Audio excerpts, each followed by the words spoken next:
opportunity to assess where the industry stands and gather suggestions for issues that this subcommittee can take up in the second session of the 115th Congress. We already realize several items deserve our dedicated attention, but by no means do these items represent the entire universe of issues and challenges. First and foremost, we cannot become complacent in our defense of the Jones Act and our efforts, along with many other organizations, some of whom will be testifying this morning, to raise public awareness of the need for and the many benefits that flow from this longstanding maritime policy that has stood for nearly a century. Second, we need to address the need to find new cargoes for the U.S. flag vessels in both the international and coast-wide trades.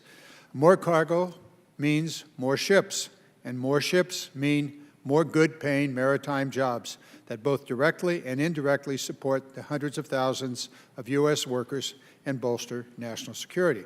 And by the way, I've got some ideas on how we can do that. The export of oil and natural gas give us such an opportunity, but more about that later. To this end, we need better enforcement of the existing cargo preference requirements, especially for the fruit aid shipments.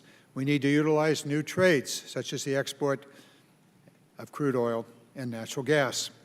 We also need to look creatively at how best to recapitalize our nation's ready reserve, military sea lift, and maritime security program fleets.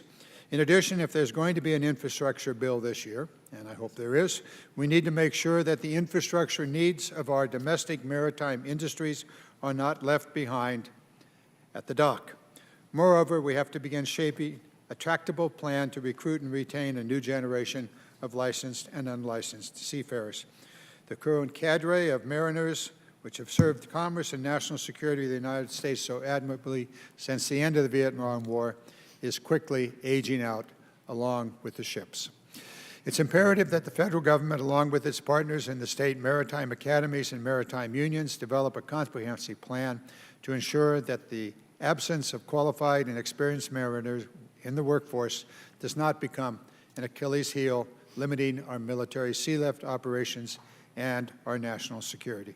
I'm sure that our witnesses here this morning will offer their own suggestions, and with that thought in mind, I welcome the witnesses and look forward to engaging in the discussion. Thank you, Mr. Chairman. I yield back.